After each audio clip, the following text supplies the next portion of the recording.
Pillay, la alta comisionada para los derechos humanos de la ONU, dijo hoy que las ejecuciones extrajudiciales en Colombia eventualmente pueden ser llevadas a la Corte Penal Internacional. La alta comisionada para los derechos humanos de las Naciones Unidas, Navi Pillay, de visita en Colombia, aseguró que los denominados falsos positivos de las fuerzas militares deben ser catalogados como crímenes de lesa humanidad.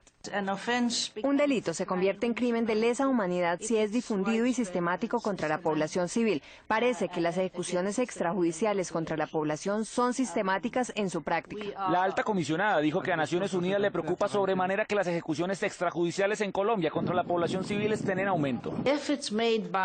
Por un lado, hay esfuerzos del ministro de Defensa loables, pero por el otro preocupa que las cifras sigan tan altas. Navi Pillay también sostuvo que los llamados falsos positivos podrían ser investigados por la Corte Penal Internacional. Esto se daría en el caso de que el gobierno colombiano no tuviera la intención de esclarecer la verdad y de encontrar a los responsables de las ejecuciones extrajudiciales.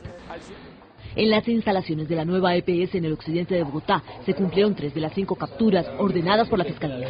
El primero en ser requerido fue el vicepresidente de Salud, Javier Agudelo. Por los delitos de falsedad material en documento público, fraude procesal. También fueron capturados la gerente de recobros, Adriana Páez, y un integrante de la oficina de autorizaciones, Henry González. En otro punto de Bogotá fueron notificados 2 exfuncionarios. La número 024. Dentro de las evidencias reposan el barrido de las bases de datos de 2 consorcios, las imágenes forenses extraídas a los computadores de John Carlos Lamus, exfuncionario del consorcio Cafán, Colsubsidio y Confandi, detenido en mayo del año pasado, y los dispositivos electrónicos de la gerente de recobros de la nueva EPS. La defraudación supera los 67.000 millones de pesos. No es la primera vez que Luis Suárez muerde a un jugador. El delantero uruguayo ya tenía antecedentes. En el 2010, cuando su nombre se daba a conocer en Europa con el Ajax de Holanda, fue recursivo para expresar su furia. El holandés Othman Bakkal, del PSV Eindhoven, fue mordido por el jugador charrúa, quien pagó 7 partidos por sanción. Suárez llegó al Liverpool por ser un goleador infalible, pero de nuevo afiló sus dientes para atacar. Su víctima sería el defensor del Chelsea, Branislav Ivanovic. Su acto le costó 10 partidos sin jugar en la Premier League en 2013. Con su segundo mordisco ya superaban la cuenta a Mike Tyson. Pero parece que la FIFA tendrá que recurrir por los servicios del encantador de perros César Millán, porque Luis Suárez abrió sus fauces en el Mundial. El defensor italiano Giorgio Chiellini, tercera víctima. Lo mordió, sí, lo dicho. En Uruguay defienden con todo a su máxima estrella. Es el blanco preferido de cierta prensa, de ciertos medios, que le da mucho más espacio. Algún supuesto error que pueda haber cometido. Nadie desconoce las facultades de este gran goleador. Sin embargo, una vez más sus acciones lo han dejado abierto a críticas severas en el planeta fútbol. Una alerta sobre posible fraude electoral emitió hoy la Fiscalía General de la Nación. El organismo investigador comprobó que en 16 municipios de Bolívar se está registrando un incremento irregular de inscripción de cédulas. En municipios como Zambrano aumentó en más de un 500% el registro del documento de identidad para votar en las próximas elecciones, mientras que en otros sitios como Cantagallo disminuyó inexplicablemente en más de un 30%. Por ejemplo, en el municipio de Zambrano tendremos un porcentaje del 550% más de personas inscritas para el certamen electoral. Es decir, hay absoluta claridad que aquí ha pasado algo, que está pasando algo y que nosotros como Fiscalía tenemos que investigarlo. Un número todavía por establecerse. Entre el 500.000 de jóvenes que hace 2 semanas presentó las pruebas Saber del ICFES, resolvió preguntas idénticas a las del cuestionario oficial en los simulacros que tuvieron lugar 15 días antes. El ICFES, el DAS y la Fiscalía investigan el caso. Julián Martínez. Silvia, entre muchos denunciantes está el profesor Walter Abondano, quien se extrañó porque él mismo presentó el examen y cuando iba por la mitad el salón ya estaba vacío. Todos los estudiantes contestaron más rápido que los profesores. Aunque algunos estudiantes salieron realmente rápido, y lo que uno escuchaba comentar cuando salimos del examen era que los muchachos decían que ya conocían esas preguntas. 15 días antes de que más de 550.000 estudiantes presentaran las pruebas de estado, algunos colegios conocieron las preguntas que el ICFES iba a formular este semestre.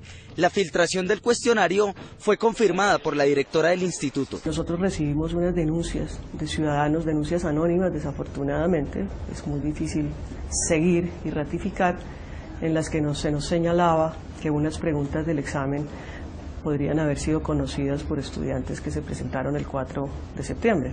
No obstante, añadió que no puede confirmar la responsabilidad del ICFES ni que algunos de los funcionarios del instituto hayan filtrado las preguntas que algunos colegios de Cali, Bogotá, Barranquilla y Bucaramanga obtuvieron. Noticias 1 tuvo acceso al organigrama de las empresas involucradas en el llamado carrusel de la contratación de Bogotá. Cruzando socios y sociedades, la Fiscalía y la Procuraduría buscan coincidencias entre los contratistas de Bogotá.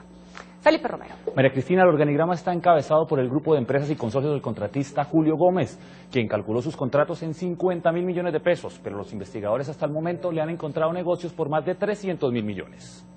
Antes de comparecer ante la Fiscalía, el contratista Julio Gómez dijo que su negocio con el distrito era más bien pequeño. Yo me he ganado, no sé, tal vez 40.000, 50.000 millones en el IDU. Mis sobrinos se han ganado otras 2 licitaciones y por eso entonces nos tipifican como que es el jefe del cartel. ¿Jefe de cartel de qué? Lo que más llama la atención a los organismos judiciales y de control es la cantidad de contratos adjudicados por el distrito y el valor de los mismos, tanto a las empresas de Gómez como a las de su círculo familiar. Los contratos superan los 300.000 millones de pesos según el organigrama de toda la contratación en Bogotá, con la que la Procuraduría y la Fiscalía adelantan sus investigaciones sobre el llamado carrusel de contratos en la capital. Los documentos contienen información detallada de cada una de las empresas, consorcios y contratistas, al igual que el valor de los contratos. Entre las empresas de Gómez sobresalen la cooperativa Conmunicipal, que participó en 2 contratos por 26.000 millones de pesos. Le siguen el organigrama Janet Arevalo, esposa de Gómez, con la constructora Argo Limitada, que participó en 6 consorcios y cuyos contratos suman más de 90.000 millones de pesos. Precisamente uno de esos consorcios es en asocio con la constructora Inca, propiedad de sus sobrinos, que ejecutó contratos por 110.000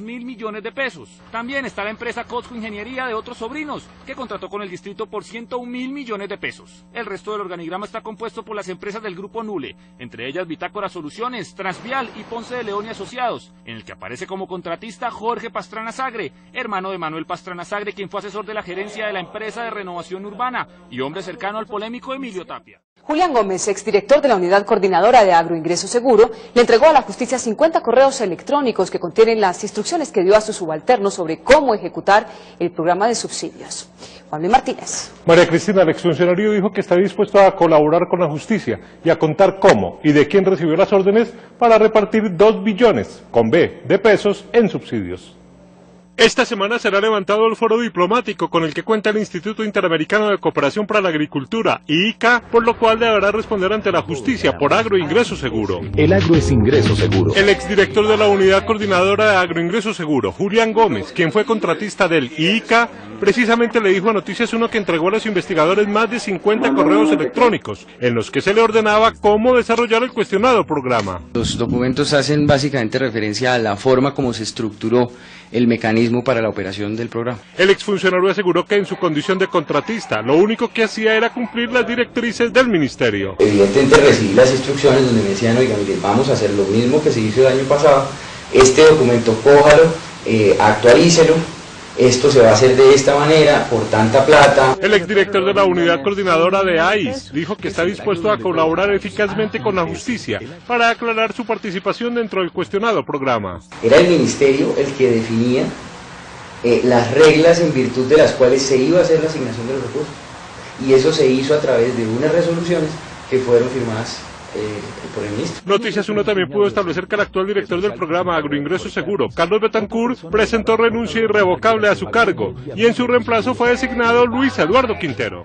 Y escuchen esto, la Superintendencia de Industria y Comercio anunció que formuló pliego de cargos contra 5 empresas productoras de pañales desechables para bebé por conformar un cartel con el fin de aumentar los precios de este artículo. Esta irregularidad se conoció gracias a que algunas compañías decidieron delatar la existencia de este acuerdo anticompetitivo. La irregularidad que ahora investiga la superindustria consistía en que las empresas se pusieron de acuerdo con el fin de aumentar artificialmente el precio de los pañales desechables para bebé durante los últimos 13 años. Las compañías involucradas son Tecnosur Tecnoquímicas, Familia, Kimberly y Dreyfus. Además, se formuló pliego de cargos contra 44 personas naturales que habrían hecho parte de esta anomalía.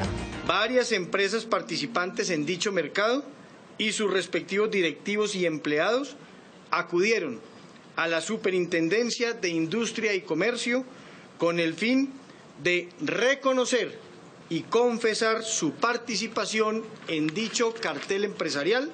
Según Robledo, entre las pruebas recaudadas y aportadas por las empresas que delataron figuran 700 correos, más de 30 declaraciones y testimonios y pruebas sobre más de 20 reuniones llevadas en el país y en el extranjero. Uno de esos correos decía así: de verdad necesitamos, comillas, de verdad necesitamos que todos nos esforcemos un poco para subir los precios y no dejarnos más manejar por el cliente, cierra comillas.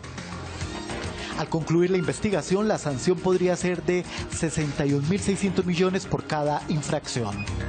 Es la primera vez en el país que la superindustria suscribe un acuerdo de colaboración con empresas que deciden delatar la existencia de una cartelización. Se acordó mantener en reserva la identidad de las empresas delatoras hasta tanto se rinda el informe motivado, sin perjuicio de que dicha información sea de libre acceso para las demás empresas no delatoras. Para dimensionar el tamaño de este fraude, vale anotar que en Colombia hay más de 2 millones de bebés que usan pañales desechables, que en los últimos 15 años este negocio ha movido 7,7 billones de pesos por la venta de unos 11.300 millones de este producto.